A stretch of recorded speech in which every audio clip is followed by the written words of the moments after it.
পরীক্ষা ছিল, খাতাপত্র দেওয়া হয়েছে তোমরা, এবং কি যে গার্ডিয়ানের কাছ থেকে সাইন করে নিয়ে আসতে আমি খুব খুশি হয়েছি। এটা হচ্ছে কি শিক্ষকের কথা শুনে চলা, তাই না? তোমরা মায়ের কাছ থেকে সাইন করে নিয়ে এসেছো, আমি খুব খুশি হয়েছি। এখন পুরস্কার দেওয়ার কথা ছিল, কিন্তু পুরস্কারটা একটু ব্যতিক্রম। আসলে এমন পুরস্কার দিতে যাচ্ছি যে মানে আমার মনে হয় সম্পূর্ণ ব্যতিক্রম পুরস্কার। শিক্ষা সংক্রান্ত পুরস্কার হয়, যেহেতু এটা রমজান মাস, সিয়াম সাধনার মাস, এবং কয়েকদিন পরে হচ্ছে আমাদের ঈদুল ফিতর, তাই না? এবারে ঈদুল ফিতরের প্রাককালে আমার একটা চিন্তাধারা আমার ভিতরে এসেছে যে শিশুদের নিয়ে সবসময় আমরা থাকি চলি, সেক্ষেত্রে আমাদের একটা চিন্তা চেতনা থাকবে এমন যে বিষয়ভিত্তিক কোনো কিছু দেওয়া।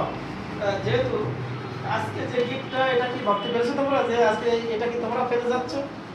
না, কিন্তু আসলে তোমাদেরকে দেবো। এই কারণে দেবো, আমার ইচ্ছা লেগেছে এই যেহেতু ঈদের সময় বিশেষ করে মেয়েরা সবাই হাতে রঙিন সাজে সজ্জিত করে, হাতটাকে মেহেদি দিয়ে, তাই না? সেই মেহেদিটাই তোমাদের দিচ্ছে। এখন দুজন ছেলে আছে, আমাদের মুসা আছে, আমাদের আয়ান আছে, তাদেরকেও মেহেদি দেবো। তার ফ্যামিলিতে অনেক মেম্বার আছে, তাই না?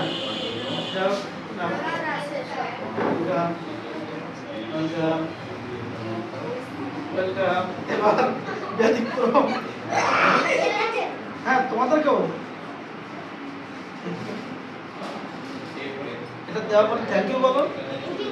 হ্যাঁ, ওয়েলকাম ওয়েলকাম। ঠিক আছে, এবার সবাই মেহেদিটা নিয়ে একটু দাঁড়াও, একটা ছবি দাঁড়াও, তোমাদের নেওয়া হোক। মেহেদিটা সামনে রাখবে, আর মেহেদিটা সামনে রাখো।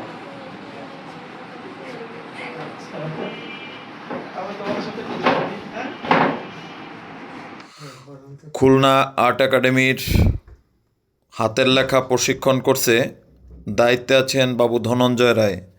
তিনি শিক্ষার্থীদের পাঠ্যদানে খুশি হয়ে ঈদ উপলক্ষে সকলের হাতে পুরস্কার তুলে দিলেন নিজ উদ্যোগে মেহেদি। এই মেহেদি পেয়ে শিক্ষার্থীরা খুবই আনন্দিত। প্রতিষ্ঠানের পক্ষ থেকে স্যারকে ধন্যবাদ জানাই।